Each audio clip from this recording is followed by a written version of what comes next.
Բայց այս հարգելի բարեկամներ, կենսատեխնոլոգիաները Հայաստանում ապրում են բուռն վերելք, տպագրվում են բարձր որակ ունեցող հոդվածներ առաջատար գիտական հանդեսներում,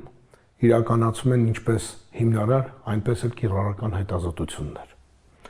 Այդ կապակցությամբ ես այսօր ստուդիա եմ հրավիրել Երևանի պետական համալսարանի կենսաբանության գիտահետազոտական ինստիտուտի տնօրեն պրոֆեսոր Կարեն Թրջունյանին։ Բարև ձեզ, պարոն Թրջունյան, շնորհակալություն հրավերս ընդունելու համար։ Պարոն Թրջունյան, ես կուզենայի մենք սկսեինք մի փոքր ակնարկով։ Ինչպիսի հետազոտություններ են կատարվում ձեր ինստիտուտում եւ որքանով են այդ հետազոտությունները կիրառական եւ ունեն հնարավորություն դուրս գալ դեպի արդյունաբերություն։ Շնորհակալություն հրավերի համար։ Պետք է նշեմ, որ մեր ինստիտուտում կատարում են կենսաբանության գրեթե բոլոր ուղղություններով հետազոտություններ, կենդանաբանության, բուսաբանության ուղղությամբ, գենետիկայի, կենսաքիմիայի, կենսատեխնոլոգիայի, կենսաֆիզիկայի ուղղությամբ, մարդու եւ կենդանիների ֆիզիոլոգիա, այսինքն մենք ընդհանուր բոլոր գրեթե ուղղություններով ունենք հետազոտական լաբորատորիաներ եւ համապատասխան հետազոտական խմբեր։ Հիմնական ուղղությունները կարելի է տարանջատել մի քանի մասի՝ ֆիզիկա-քիմիական կենսաբանություն եւ կարելի է բաժանել եւ կիրառական որոշակի ուղղություններ, այսինքն կենսատեխնոլոգիական ուղղվածության, օրինակ էկոլոգիայի ուղղությամբ մենք ունենք խումբ, որը կատարում է հողերի հետ աշխատանքներ, աղակալված հողերի հետ հետազոտություններ, կենդանաբանության եւ բուսաբանության մասով կենսաբազմազանություն կարող ենք դիտարկել եւ բնականաբար մոլեկուլային մակարդակով, օրինակ գենետիկայի լաբորատորիայում կատարում են հետազոտություններ։ Մասնավորապես իհարկե մենք ունենք հիմնականում հիմնարար ուղղվածության հետազոտություններ եւ որոշ ենթադրյալ կիրառություններ, որոնք կարող են հետագայում կիրառվել տարբեր տնտեսության ոլորտներում։ Օրինակ վերցնենք արտադրությունները, հա, տարբեր, եթե կենսատեխնոլոգիական արտադրությունների մասին խոսենք, եւ իհարկե նաեւ այն պետական տարբեր ինստիտուտների կողմից առաջարկող խնդիրները, որոնց մենք կարող ենք մեր հետազոտություններով տալ լուծումներ։ Սա ընդհանուր իհարկե մոտեցումը, թե ինչպիսի մենք ունենք հետազոտություններ եւ ուղղվածություն, եւ իհարկե մասնավորապես վերջին տարիներին մենք ունենք բավականին լավ արդյունավետ աշխատանքներ իրականացված այն տեսանկյունից, որ մենք բավականին որակն ենք բարձրացրել տպագրությունների, ես ձեզ ասեմ, որը շատ կարևոր է, ոչ միայն քանակը, այլ նաև որակը։ Եվ դա բերում է պետության R&D ինդեքսի բարձրացման, իհարկե։ Եվ ամենակարևորը նաև, որ մենք ներգրավել ենք երիտասարդներ։ Ես ձեզ պետք է ասեմ, որ մեր ինստիտուտի միջին տարիքը 37-8 տարեկան է։ Իսկ այո, ամենահայաստանյան մասշտաբով, եւ ես կարծում եմ, որ իհարկե մենք մեծ աշխատանք ունենք իրենց պատրաստելու, լավարկելու իրենց գիտելիքները, որոնք հետո կգան կփոխարինեն իհարկե նաև սերնդափոխությունը կլինի։ Այդ դեպքում այսպիսի մի կարևոր հարց շարունակելով այս զրույցը։ Կենսաբանությունը դա էքսպերիմենտալ գիտություն է եւ հետեւաբար շատ կարևոր դեր է խաղում հագեցվածությունը։ Այո։ Նոր սարքեր, մենք գիտենք, որ գիտության կոմիտեն շատ ակտիվ ֆինանսավորում է նոր սարքերի ձեռքբերումը եւ առաջատար խմբերին ամեն կերպ աջակցում է այդ հարցում։ Այս վերջի տարիների ընթացքում ինչպիսի ծավալների սարքավորումներ եք կարողացել ձեռք բերել եւ որքանով է դա նպաստել այդ առաջընթացին։ Շատ կարևոր հարց եք բարձրացնում, որովհետեւ դե պարզ է, որ կենսաբանություն առանց սարքավորումների այս դարում անիմաստ է ընդհանրապես խոսել դրա մասին եւ բնականաբար վերջին 3 առնվազն տարիների ընթացքում 4 մենք 2 միլիարդ դրամից ավել սարքավորումներ ենք ձեռք բերել տարբեր լաբորատորիաներում եւ հագեցրել ենք ինչքան հնարավոր է բոլոր այսպես եւ փոքր սարքավորումներ եւ իհարկե բավականին թանկարժեք գերճշգրիտ սարքավորումներով եւ դրա պատճառով ես ասեմ նաեւ որ մեր որ ասում եմ որակն է բարձրացրել հոդվածների տպագրության բացի այդ նաեւ երիտասարդներ արդեն ուսանողները բակալավրի մագիստրատուրա եւ ասպիրանտուրա օգտվում են այդ սարքավորումներից եւ մի նոր մակարդակի է հասցում նաեւ գիտության միջոցով կրթությունը որը շատ կարևոր է, որտեվ զուգակցում ենք, այո, եւ մենք նաեւ արդեն այնպիսի իրավիճակ է ստեղծվել, որ այն սարքավորումները, որը մենք ունեինք, իհարկե ոչ 100%-ով բոլորը, բայց կան սարքավորումներ, որոնք մենք ունենք դրա արդեն երկրորդ կարիքը, երրորդի, եւ հիմա մենք դրել ենք on-line համակարգ գրանցման, որը կոչվում է Kalira համակարգ, որը Եվրոպայում շատ տարածված է, գրեթե բոլոր համալսարանում, եւ բոլոր ուսանողները, աշխատակիցները գրանցում են այդ համակարգում օգտագործելու այդ սարքավորումները եւ մենք տեսնում ենք լոգերը, թե ով ինչքան ժամ է օգտագործում եւ իրոք կարիք կա երկրորդ կամ չգիտեմ երրորդ սարքավորման, թե ոչ։ Եվ ասեմ, որ ոչ միայն սարքն է կարևոր, այլև ենթակառուցվածք որպես այդ։ Ճիշտ ասած, դա է։ Մենք ստեղծել ենք լաբորատոր միջավայր։ Այո, լաբորատոր միջավայրը։ Եվ մենք տարվա վերջին իհարկե նոր սարքավորումները գիտեք, արդեն մրցույթները հայտարարվեցին, մենք տենդերները ուղարկեցինք, եւ տարվա վերջին կունենանք եւս 2 նոր գեր ժամանակակից ուղղակի ենթակառուցվածք նոր, ոչ միայն սարք, ոչ միայն այսպես ինչ որ մի մաս սարքավորման կամ այլ բավականին այսպես հագեցած կլինի եւ նաեւ փոքր դրամաշնորհների միջոցով մենք կարողանում ենք նաեւ եղած սարքավորումները թարմացնել կամ այսպես ասած պահեստամասերը, որոնք չանում են, ձեռք բերել, որտեղ դրանք էլ բավականին թանկարժեք են։ Իհարկե դա բնականաբար մենք ամեն տարի չենք անում, տարիների ընթացքում մաշվում են եւ բնականաբար մենք պետք է դա փոխենք։ Եվ ասեմ, որ այդ պատճառով էլ մենք ունենք մոտավորապես իհարկե մոտավորապես տարեկան 150 տպագրություն մեր Web of Science եւ Scopus-ում մեր ինստիտուտում։ Իհարկե գերակշռող մասը Q1, Q2 են եւ վերջին 5 տարիներին մենք բավականին շատ արդեն Q1-ում ենք տպագրել հոդվածներ եւ ես կարծում եմ, որ մի արժեք վկայում է նրա մասին, որ փորձնական բազան այո լավացել է, որովհետև տենց ամսագրերում միայն առաջարկել հետազոտում։ Եվ մենք արդեն վերջին 2-3 տարիների ընթացքում այնպիսի ամսագրերում ենք տպել, երբ որ ես ուսանող եմ, միշտ երազում, մենք տեղից ենք կարդում նորությունները մեր ոլորտի, եւ հիմա մենք ենք արդեն տպագրում եւ ուրիշներն են կարդում մեր տպագրությունները եւ դա ես կարծում հաջողությունն է ոչ միայն մեր, այլ նաեւ մեր երկրի։ Բարի։ Այսպեսի մի հարց, որը ինձ, ինչպես ֆիզիկոսում, ինձ շատ հետաքրքրել է, շատ հզոր եւ ինչ որ առումով կումուլյատիվ էֆեկտ տվեց այն հանգամանքը, որ ֆիզիկան եւ կենսաբանությունը միավորվեցին։ Կենսաֆիզիկան, մեթոդները, կենսաքիմիան բնականաբար, բայց այս վերջի տարիները շատ ինտենսիվ մաթեմատիկան է սկսել ներգրավել կենսաբանական հետազոտությունները իրականացնելու համար։ Այ մեր մոտ կան Հայաստանում արդյոք խմբեր, որոնք այժմ արդեն կենսաբանական խնդիրները հետազոտելիս ակտիվ օգտագործում են նաեւ մաթեմատիկական ապարատը։ Տեսեք, դե հիմնականում կենսաինֆորմատիկայի մասին եթե խոսենք այս հարցում, ապա կան իհարկե խմբեր Հայաստանում, որոնք արդեն երկար տարիներ կենտրոնացած են կենսաինֆորմատիկական հետազոտություններով, այսինքն big data-ներ գեներացվում են կենսաբանության մեջ, հիմա ժամանակն է այդ big data-ները վերլուծելու, ասենք, եւ այս դեպքում արդեն ԵՊՀ-ում սուպեր համակարգիչը, որը բացվեց, հա, եւ արդեն աշխատում է, այ հենց դա էլ կնպաստի, որ մենք կարողանանք օգտագործել այդ բոլոր big data-ները, տարբեր մաթեմատիկական ապարատներով կիրառությունները կենսաբանական տվյալները վերլուծելու համար եւ մենք իհարկե արդեն ունենք որոշակի այսպես խնդիրներ, որոնք որ դրվել են եւ մենք մտածում ենք համագործակցելով տարբեր մեր գոլեգաների հետ, որպեսզի կարողանանք միջառարկայական լավ կապեր են հաստատվում։ Եվ մենք այդ պատճառով փորձում ենք, որտեղ իրականում հիմա կան խնդիրներ, որոնք պետք է համակարգչային վերլուծություն իրականացվի եւ որպեսզի իմանան կոնկրետ ինչ տվյալների ծավալը այնքան մեծ է, որ պետք է օգտագործենք։ Որպեսզի անիմա ժամանակ լաբորատորիան չծախսենք։ Շատ բարի։ Պարոն Թրջինյան, այսպեսի մի հարց, որը իմ կարծիքով շատերին է հետաքրքրում, հատկապես այդ վերջի տարիների ընթացքում, երբ խոսքը սկսեց գնալ այդ կորոնավիրուսի հետ կապված եւ շատերը հարցի առջև են կանգնել հասկանալու թե ինչ է տեղի ունենում։ Մի մասը մասնագետների ասում են, որ դա արհեստածին օբյեկտ է կենսաբանական, մյուս մասը ասում են, որ դա բնական կերպով առաջացած վիրուս է։ Հիմա ինչպիսի կարծիք կա եւ գիտեք ոնց անդադ ոնց որ մի տեսակ տագնապալի վիճակ է ստեղծում, որ այն օրից կարող է կրկնվել։ Հիմա այդ խանդավիրուսի հետ կապված շատ լուրջ ինչ-որ խոսակցություններ են գնում, նավի վրա այս դեպքերը որտեղ են ունեցել։ Առհասարակ սա ինչ է եւ արդյոք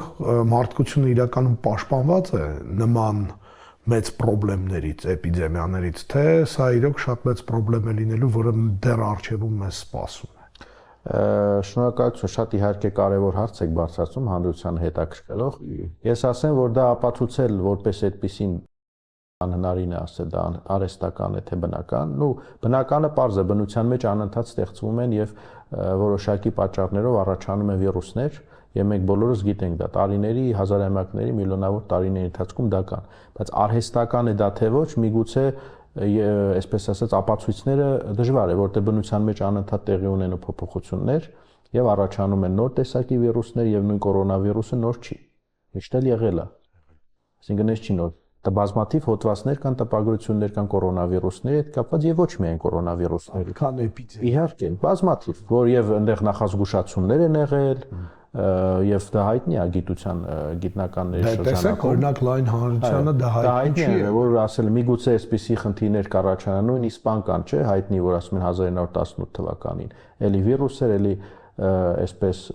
մարդիկ բավականին շատ վարակվեցին այդ վիրուսով եւ ընդհանրապես ասել եմ խնդրում դա իսպանկայի մասին է խոսքը թե ես սխալվում եմ չէ իսպանկա 1918 թվականին այո այսինքն ասեմ ժամանակ առ ժամանակ դա տեղի է ունենում բայց մենք պետք է հասկանանք մի բան որ դա միշտ է տեղի ունենալու այսինքն բնության մեջ չենք կարող մենք բացառել որ գիտեք ինչ ինֆեկցիաները եւ տարբեր տեսակի վիրուսները չեն լինելու եւ մի բան էլ պետք է մենք հասկանանք որ խնդիրը ինչն է Ընդհանրապես այդ խնդիրը դա կենսաբանական խնդիր էր, որը բժիշկները իհարկե օբյեկտը մարդը եւ մնացած այլ խնդիրներ առողջապահական կազմակերպման եւ այլն բնականաբար այդ տիրույթում են, բայց գիտական կոնկրետ զուտ խնդիրը դա հենց կենսաբանական խնդիր էր։ Եվ իհարկե կենսաբանները այդքան էլ աշխարհում տեղ չգտան խոսելու որտեղ ավելի կարևոր էր էպիդեմիան հաղթահարել եւ այլն, բայց հիմա արդեն կենսաբանները եւ կենսաբանական գիտությունը փորձում են ոչ միայն կորոնավիրուսին, ընդհանրապես տարբեր վիրուսների դեմ գտնել միգուցե հակազդման որոշակի միջոցներ։ Այսինքն post factum փորձում են վերլուծել ու դեմը եւ տեսնել ինչ կարելի անել, բայց դա չի նշանակում որ այլ վիրուսներ չեն լինելու։ Իհարկե միշտ լինելու են, բայց մենք պետքա վերաբերվենք դրանց նորմալ։ Այսպես ասեմ, հա օրինակ մի քիչ կարող է վատ օրինակ թվա, այսինքն հիմա մենք ունենք բույսեր կենթանիներ, մանրեներ, բայց նաև վիրուսներ ունենք։ Հիմա չի նշանակում, որ դրանք բնության մաս են կազմում։ Հա եւ մի բանը պետքա պարզ լինի, որ իհարկե հայտնի այսպես հայտնի խոսք կա հակաբիոտիկների հայտնաբերման տեսանկյունից, ով որ շատ մարդիկ իհարկե հիմա արդեն հասկանում են դրա մասին։ Իհարկե հակաբիոտիկը չի վերաբերում վիրուսին, բայց գլոբալ առումով, հա Եվ եթե մենք անընդհատ հակազդում ենք ինչ-որ մի կենթանի օրգանիզմ, բնական է ինքը պետք է պաշտպանվի։ Իհարկե վիրուսները ոչ կենթանի օրգանիզմներ են։ Դրա մասին չի խոսքը, բայց գլոբալ առումով մենք պետք է հասկանանք, որ պետք է բնական միջոցներ Հակաբիոտիկները խնդրեմ ունեն, ինչ որ պայից հետո նրանք էլ չեն արդյունով այդ գործում։ Ոնց որ հագեցման է գալի, այդ խնդրեմը կա։ Իհարկե դա հակաբիոտիկները բակտերիաների դեմ են աշխատում, այլ ոչ թե վիրուսների, հա որպես հետո դե իրենք ունեն կոնկրետ խնդիր ունենալու հակաբակտերիական ակտիվություն, բայց հիմա մենք այնքան ենք օգտագործել մարդկությունը ինքը, որ մենք հիմա ունենք ռեզիստենտություն տարբեր հակաբիոտիկների նկատմամբ։ Եվ իհարկե այսպիսի բան կա, որ ովքեր որ զբաղվում են հակաբիոտիկով, հայտնի 45 թվական Նոբելյան դասախոսությունը կա, որ ասում է, որ կարճ ժամանակահատվածի համար ես գոհ եմ իմ հայտնագործությունից, բայց երկարատև ժամանակահատվածի համար հակաբիոտիկներ հայտնեմ, ես ներողություն եմ խնդրում մարդկությունից։ Այսինքն ինչ որ պայից հետո նրանք դառնալու են ոչ արդյունավետ։ Այդ ռեզիստենտությունը հենց դրանով էլ պայմանավորված է։ Մենք հիմա խնդիր ունենք, դրա համար այդ հակաբիոտիկների օգտագործումը բնության մեջ բնական երևույթ է, բայց այդքան massայական որ օգտագործվի, մենք դրա պատճառով ունենում ենք խնդիրներ, այսինքն այստեղ պետք է մտածել այլ միգուցե մեթոդներ, միջոցներ, որպեսզի կարողանանք եւ նման ինֆեկցիաներից ոչ թե խուսափել, այլ փորձել կանխարգելել, որտեղ խուսափել 100%-ով չենք կարող։ Հա եւ նաեւ նույնը կատարվում է այսպես բնության մեջ ոչ ոք չի կարող արհեստական կամ բնական մուտացիաներ հայտնել անընդհատ տեղի ունեն պատահական մուտացիաներ հիմա դրա արդյունքում ինչ կլինի 10 տարում 1000 տարում թե միլիոնավոր տարիների ընթացքում ունենք այն ինչ ունենք եւ ամենակարևորը ես ասեմ որ մենք պետք է հասկանանք որ նույն մանրեները կամ միկրոօրգանիզմները երկար տարիներ ապրել են միայնակ երկրագնդի վրա 1-2 միլիարդ տարի մոտ եւ եթե ոչ ավել Այսինքն հետո է մարդը առաջացնում ու ավելի բարձրակարգ կենթանիներ, բարձրակարգ կենթանի օրգանիզմներ։ Այսինքն սա նշանակում իրենք շատ լավ հարմարված են։ Ի տարբերություն մարդու։ Պարոն Թրջյան, մի էսպիսի հարց, բնական կերպով ծագեց այս հարցը։ Շատ հաճախ հիմա երբ քննարկում են այսպես կոչված Ոչ երկնային կյանքի մասին, այլ խոսքը վերաբերվում է այլ մոլորակների կամ, ասենք, այլ օբյեկտների վրա գոյություն ունեցող կյանքի մասին, միշտ նշում են այդ հանգամանքը, որ ուժեղ բարձր զարգացած կյանք միգուցե չհայտնաբերենք, սակայն մանրէներ կարող են այնտեղ գոյություն ունենալ։ Եվ ավելի շատ նրանք առաջարկում են, որ պետք է այդ ուղղությամբ հետազոտությունները կատարել։ Դուք ինչպես եք անձամբ վերաբերում այդ գաղափարներին, երբ աստղագետները այդ գաղափարն, միգուցե նաև աստրոկենսաբաններն են այդ գաղափարները առաջ քաշում, որքանով է դա իրական, որքանով նրանք ի վիճակի են տիեզերքի այդ բարդ պայմաններում գոյատևել։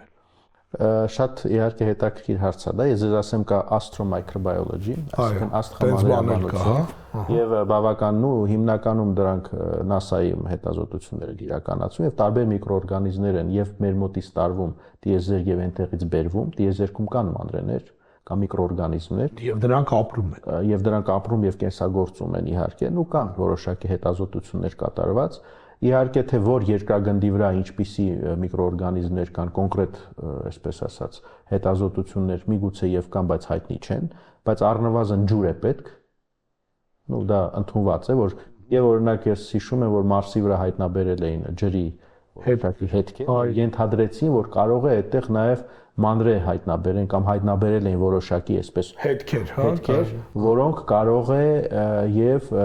կյանքի ցակման ինչ որ սկիզբ լինեն կամ առաջին իսկ այն օրգանիզմները, որոնք հետագայում կբերեն միգուցե ինչ որ որոշակի փոփոխությունների եւ կավանա ավելի բարձրակարգ կենթանի օրգանիզմ, բայց ես ասեմ, որ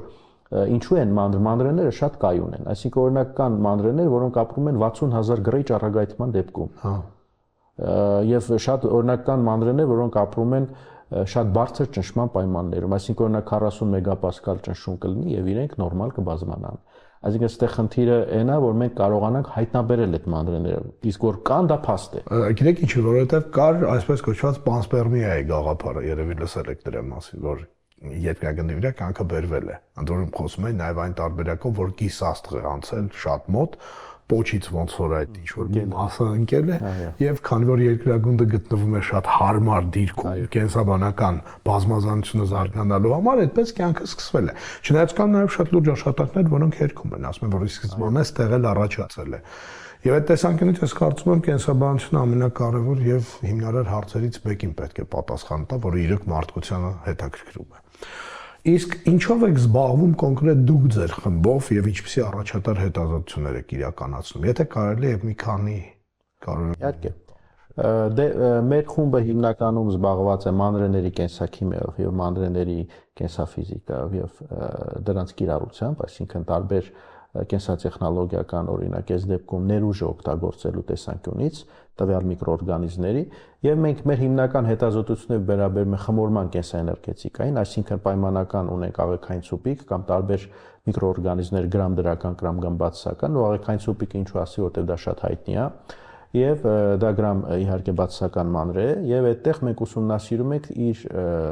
աճման պայմանները, այսինքն խմորմանն է իրականացնում կամ շնչառություն։ Շնչառությունը դե ինձ թվում է պարզ է, ինչպես մենք ենք իրականացնում շնչառություն, հա, այսպես գլոբալ առումով վերջնական էլեկտրոնի ակցեպտորը թթվածինը, այնպես էլ այդ մանրեները կարող են իրականացնել։ Իհարկե խմորումը դա այն պայմաններն են, որտեղ բացակայում է էլեկտրոնի ակցեպտոր, այսինքն թթվածին չկա։ Եվ ընդհանրապես, հա, կան ոչ թթվածնային կյանք է, եթե մատչելի լեզվով ասենք, եւ այդտեղ մենք ուսումնասիրում ենք օրինակ տարբեր ֆերմենտների, թաղանթակապ ֆերմենտների, մասնավորապես հիդրոգենազների, որոնք արտադրում են ջրածին, եւ օրինակ պրոտոնային AF-ֆազի միջև կապ։ AF-ֆազն էլ դե գիտեք ամենակարևորագույն ֆերմենտն է բնության մեջ, եւ ընդհանրապես AF-ֆազներ, որոնք սինթեզում են AF։ Իսկ դա AF-ը դա մեր կյանքի, այսպես էներգիա աղբյուրն է։ Առանց AF-ի մարդը եւ ընդհանրապես կենթանի օրգանիզմները չեն կարող գոյատևել։ Այսպես ասած, դա մեր վալյուտան է,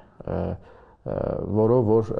օրգանիզմը կարողանում է էներգիա ստանալ։ Կարելի է որ դուք ուսումնասիրում եք կենսաբանական process-ների էներգիական բալանսի այդ կոպիտ ասած այդ հավասարումները, թե ինչպես է այդ ամենը փոխանակվում։ Դա էլ ենք ուսումնասիրում, եւ եթե դուք ծանոթ եք Միչելի քեմիոսմոսային տեսությանը, այսինքն դա այն տեսությունն է, որտեղ որ այսպես փորձել է պարզաբանվել եւ ցույց տալ, թե ինչպես է սինթեզվում AF-ը, այսինքն ընդհանրապես տարբեր օրգանիզմների միջոցով, հա, բույսերում, մարդու օրգանիզմում կամ օրինակ բակտերիաներում կամ միկրոօրգանիզմներում, եւ մենք փորձում ենք այդ տեսությանը այսօրվա դրությամբ քանի որ դա շնչառության պայմաններում է տեղի ունեցել, իսկ ընդհանրապես անթթվածին պայմաններում շատ քիչ հետազոտություններ կան, որոնք ցույց են տալիս դա։ Եվ այդ դոգմատիկ մենք փորձում ենք, իհարկե Միչելը ստացավ Նոբելյան մրցանակ 78 թվականին, եւ հիմա քննարկում է այդ տեսությունը ճիշտ էր, սխալ էր, եւ այլ այսպես շահարկումներ կան իհարկե այդտեղ, եւ մենք փորձում ենք մեր ներդրում ունենալ այդ ամբողջ, այսպես ասենք, էներգիական, հա, էներգիայի ստեղծման, էներգիայի զուգորդման, իոնների հետ կապված ինչպես է տեղի ունենում այդ գործընթացը։ Դա իհարկե մի մասն է հետազոտությունների, մյուս մասը, որը մենք անում ենք, դա օգտագործելով տարբեր մանրէներ, փորձում ենք ստանալ կենսազանգված բիոմասա եւ կենսաէներգիա, օրինակ կենսաջրածին, որը կարող է հանդիսանալ այլընտրանքային էներգիա։ Այո։ Իհարկե մենք դա իրականացնում ենք տարբեր Մանային էներգետիկա, այդ հայտնի որ հիմա վադարոդն էներգետիկա որ ասում են։ Եվ մենք հիմա դա փորձում ենք ստանալ օգտագործելով տարբեր թափոններ, արդյունաբերական եւ գյուղատնտեսական, այսինքն թափոնները վերամշակում ենք կենսաբանական կամ կենսաքիմիական փոխակերպման միջոցով եւ ստանում ենք օրինակ կենսաջրածին, բայց հիմա այս վերջերս մենք նաեւ ստանում ենք կենսաէթանոլ կամ սպիրտ օգտագործելով խմորասնկերը եւ իհարկե ստանում ենք նաեւ կենսաբութանոլ օգտագործելով կլոստրիդիում տարբեր տեսակի կլոստրիդիումներ։ Այսինքն մենք մեր այսպես կենսաէներգետիկական, կենսաֆիզիկական եւ կենսաքիմիական գիտելիքը, որը հիմնարար գիտելիք է, փորձում ենք կիրառության մեջ դնել արդեն ունենալով որոշակի փորձ կենսատեխնոլոգիական տարբեր հետազոտություններում եւ դա հենց բերում է դրան եւ ասեմ ձեզ օրինակ, որ հենց խմորասնկերի հետ կապված մի քանի օր առաջ մենք տպագրեցինք մեր հոդվածը Biochimica, Biophysica Acta, Bioenergetics, դա մեր ոլորտի, այսպես ասենք, top ժուրնալներից է, որտեղ որ բոլորը կարդում են այդ ժուրնալը եւ ինքը շատ մեծ համբավ ունի աշխարհում եւ կլասիկ է ժուրնալներից է եւ այդտեղ տպագրությունները շատ քիչ են, բայց եթե կա այդտեղ տպագրություն, դա հավաստի է։ Համապատասխանաբար հղումների քանակը կտրուկ աճում է, որովհետեւ տենց է, եթե քիչ հոդված կա բարձր է, ուրեմն դա նշում է։ Եվ մենք օրինակ վերջերս էլ տպագրեցինք մեր գերմանացի գոլեգայի հետ Journal of Bacteriology-ում հոդված, դա ASM American Society for Microbiology, շատ հին ժուրնալ է, այսպես պատմական։ Այդտեղ իհարկե ես շատ ոգևորվեցի, որտեղ ես ինչքանով տեղյակ եմ, դա մենք առաջինն ենք Հայաստանում, որ այդտեղ։ Դա հնարավոր չի այդտեղ տպագրել, շատ հազվադեպ դժվարությամբ եւ հենց այդ էլ բերում է այդ որակի բարձրացման։ Եվ եթե դու ունես այդ հնարավորությունը ունենալու իրականացնել որոշակի հետազոտություններ, մակարդակը ինչը եւս մեկ անգամ վկայում է նրա մասին, որ ունենալով լավ գիտելիք առանց լավ սարքերի դա հնարավոր չի իրականացնել։ Այսինքն այդ երկու հանգամանքի զուգակցումն է միայն բերում այդպիսի տպագրություն։ Եվ իհարկե նաեւ երիտասարդների մոտիվացիան, ես կարծում եմ։ Եկեք հենց դրա մասին էլ խոսենք ավարտելով մեր զրույցը։ Ինձ շատ հետաքրքրում է, թե ինչպես է կարողանում ներգրավել երիտասարդների, որովհետև ակնհայտ երևում է, որ հատկապես կենսաբանությունը Հայաստանում շատ բուռն վերելք է ապրում։ Ես միանգամից ասեմ, էլի։ Ու ես տեսնում եմ, թե ինչ քանակի երիտասարդներ մեծ հաճույքով ներգրավում են այդ աշխատանքներին։ Ինչպես է հաջողվում դա իրականացնել եւ ինչպեսի ապագա է սպասում մեր երիտասարդներին։ Իհարկե երիտասարդներին սպասում է շատ լավ ապագա, ես կարծում եմ, այնինչ մենք ունենք եւ մենք տրամադրում ենք այդ հնարավորությունները երիտասարդներին, երբ որ ես էի սովորում համալսարանում, չկար այդ հնարավորությունները ընդհանրապես։ Խոսքը ոչ միայն գնում է այսպես սարքավորումների մասն, այլ նաեւ երիտասարդները մասնագիտական վերապատրաստում են անցնում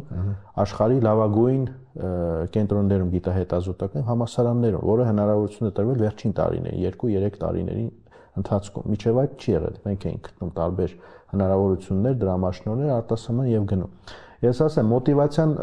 շատ բարդ process է երիտասարդների, որովհետեւ շատ շատերը կարծում են, որ համալսարանները կամ բուհական համակարգը, գիտահետազոտական համակարգը դրանք աշխատանքի միջավայր չեն, աշխատանքային տեղ չեն։ Հա, այստեղ գնում են սովորում եւ պետք է անպայման գնան ուրիշ տեղ աշխատեն։ Հիմա մենք նաև փորձում ենք այնպես անել, որ նույն պայմանական Երևանի պետական համալսարանը դա նաև աշխատանքային տեղ է, աշխատատեղ է, աշխատանքային միջավայր, այլ ոչ թե միայն գան սովորել։ Այդ կերպ ասած, դա գիտական կենտրոն է նախշև առաջ։ Ինչը եւ պետք է լինի։ Ինչեւ պետք է լինի։ Եվ մեկ մոտիվացիան նաեւ այն է, որ մենք երիտասարդներին իմ կարծիքով նույն բակալավրիատից սկսած արդեն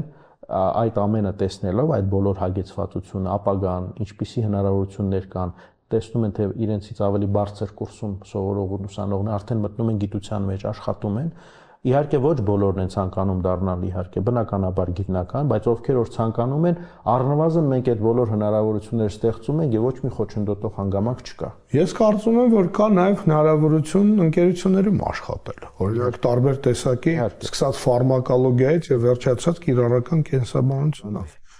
Կան ընկերություններ, բարեբախտաբար Հայաստանում արդեն այդ զարգացումները կան։ Շրջանավարտները առնվազն բոլորը, մեծամասամբ գրեթե 90%-ը մասնագիտությամբ են աշխատում։ Դա շատ կարևոր է եւ իհարկե մեզնից անընդհատ կադրեր են ուզում, անընդհատ։ Ինչու՞, որովհետեւ մասնավոր ընկերությունները անդադ զարգանում են, նույն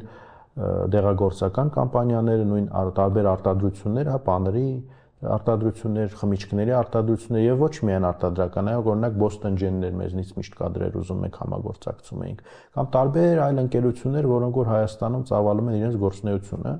Իհարկե դա էլ է կարևոր, որտեղ առանց մասնավորի զարգացման